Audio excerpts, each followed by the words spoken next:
Business से जुड़ी हर खबर पाने के लिए बेल आइकन पर करें क्लिक।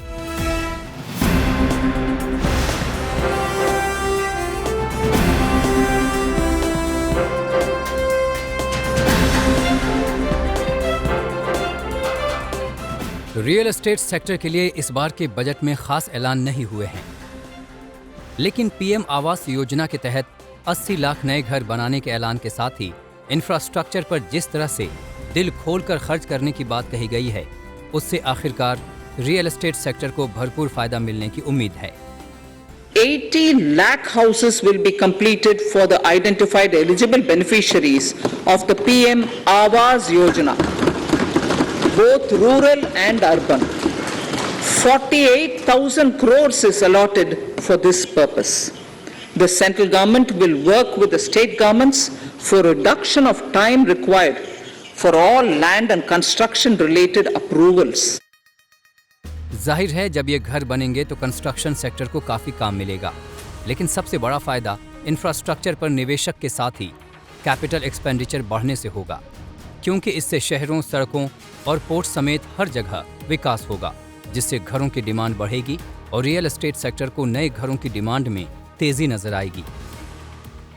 हमेशा से हमारी डिमांड रही है कि सिंगल विंडो क्लियरेंस होनी चाहिए, तो बड़े सारे ऑनलाइन प्रपोजल हैं जिसके अंदर सिंगल विंडो क्लियरेंस की तरफ हम जा रहे हैं, और वो उसके बारे में बहुत हल्का सा जिक्र है, लेकिन कोई मेजर इम्पैक्ट रियल एस्टेट के लिए नहीं दिखा। हाँ, एलोकेशन ऑफ पीएमआईवाई में एलोकेशन बढ़ाई गई है, और इन सब के अलावा हमें लगता है कि बहुत ही एक एवरेज बजट की तरह निकल के आया है। 2022 में रियल एस्टेट सेक्टर को बजट में ज़्यादा खास तो नहीं प्राप्त हुआ है, बट सरकार ने जो इंफ्रास्ट्रक्चर के ऊपर अच्छा खासा पैसा और अच्छा खासा अप्रूवल्स इंफ्रास्ट्रक्चर को मजबूत करने के लिए दिए हैं, उससे भी जो है रियल एस्टेट सेक्टर काफ़ी अच्छा परफॉर्म करेगा। जैसे हमने पहले भी देखा है कि जहाँ जहाँ भी नए नए हाईवेज या इंफ्रास्ट्रक्चर मजबूत हुआ है, वहाँ पर भी रियल एस्टेट सेक्टर को काफ़ी अच्छा बूम मिला है।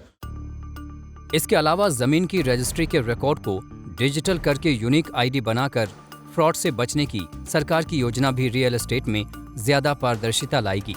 इस ट्रांसपेरेंसी का फायदा होगा कि रियल एस्टेट सेक्टर में निवेशकों का भरोसा बढ़ेगा और ये ज्यादा रोजगार देने के साथ ही इकोनॉमी में भी ज्यादा योगदान कर सकेगा।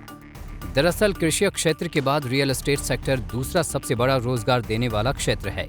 साथ ही देश की अर्थव्यवस्था में 14 बड़े सेक्टर्स में से तीसरा सबसे ज्यादा योगदान देने वाला सेक्टर भी है। भारत में रियल एस्टेट मार्केट का साइज 2030 तक $1 ट्रिलियन तक पहुंचने की उम्मीद है, जो 2021 में $200 बिलियन से ऊपर रहा। साथ ही 2025 तक देश की जीडीपी में इसके 13% योगदान देने की उम्मीद है, जो अभी 7% है। ऐसे में 45 लाख तक के अफोर्डेबल घरों के होम लोन के ब्याज पर मिलने वाली 1.5 लाख की अतिरिक्त छूट को न बढ़ाने समेत कई तरह की डिमांड्स के पूरा न होने से रियल एस्टेट मायूस भी हुआ है।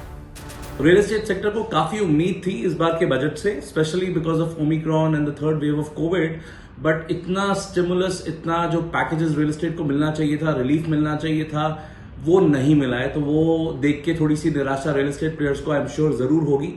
अच्छी बात यह है कि अफोर्डेबल हाउसिंग को गवर्नमेंट ने फिर से बूस्ट दिया है 48,000 करोड़ का, जिससे हाउसिंग फॉर ऑल जैसे इनिशिएटिव्स को बढ़ावा मिलेगा। सबसे इम्पोर्टेंट बात यह है कि इस सेक्टर को इसके योगदान की वजह से एक स्पेशल इंफ्रास्ट्रक्चर सेक्टर का स्टेटस मिलना चाहिए, जिससे कि अंतर्राष्ट्रीय और स्थानीय स्तर पे जो भी इन्वेस्टमेंट्स हैं उसमें बहुत बड़े इजाफे का अनुमान लगाया जा सकता है।